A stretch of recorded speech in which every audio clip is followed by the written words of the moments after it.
ఒకడు యెహోవాకు నైవేద్యము చేయనప్పుడు అతడు అర్పించినది గోధుమ పిండిదై ఉండవలెను. అతడు దాని మీద నూనె పోసి సాంబ్రాణి వేసి యాజకులగు అహరోను కుమారుల యొద్దకు దానిని తేవలెను. అందులో నుండి యాజకుడు తన చేరతో చేరడు, నూనెయు చేరడు, గోధుమ పిండియు దాని సాంబ్రాణి అంతయు తీసుకుని యెహోవాకు ఇంపైన సువాసన గల హోమముగా బలిపీఠం మీద అందులో ఒక భాగము జ్ఞాపకార్థముగా దహింపవలెను. ఆ నైవేద్య శేషము అహరోనుకు అతని కుమారులకును ఉండును. యెహోవాకు అర్పించు హోమములో అది అతి పరిశుద్ధము. నీవు పొయ్యిలో కాల్చిన నైవేద్యము చేయనప్పుడు అది నూనె కలిసినదియు పొంగనిదియు అయిన గోధుమ పిండి అప్పడములే గాని నూనె రాచినదియు పొంగనిదియు అయిన పూరీలే గాని కావలెను. నీ అర్పణము పెనము మీద కాల్చిన నైవేద్యము అయిన ఎడల అది నూనె కలిపినదియు పొంగనిదియు అయిన గోధుమ పిండిదై ఉండవలెను. అది నైవేద్యము గనుక నీవు దాని ముక్కలుగా త్రుంచి వాటి మీద నూనె పోయవలెను. నీవు అర్పించినది కుండలో నుండి నైవేద్యమైన ఎడల నూనె కలిసిన గోధుమ పిండితో దానిని చేయవలెను. వాటితో చేయబడిన నైవేద్యమును యెహోవా యొద్దకు తేవలెను. యాజకుని యొద్దకు దానిని తెచ్చిన తర్వాత అతడు బలిపీఠము దగ్గరకు దానిని తేవలెను.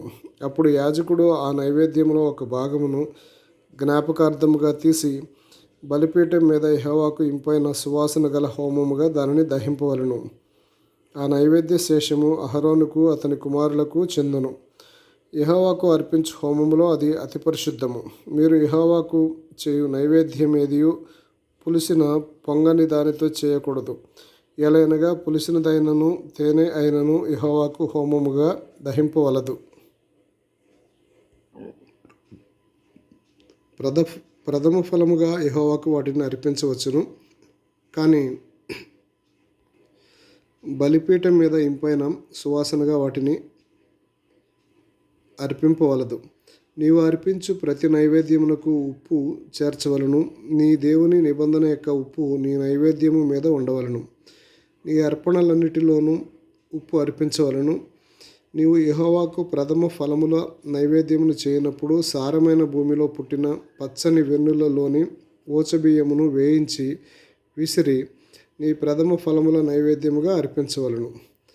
అది నైవేద్య రూపమైనది. నీవు దాని మీద నూనె పోసి దానిపైన సాంబ్రాణి వేయవలను. అందులో జ్ఞాపకార్థమైన భాగమును అనగా విరిసిన ధాన్యములో కొంతయు నూనెలో కొంతయు దాని సాంబ్రాణి అంతయు యాజకుడు దహింపవలెను. అది యెహోవాకు హోమము.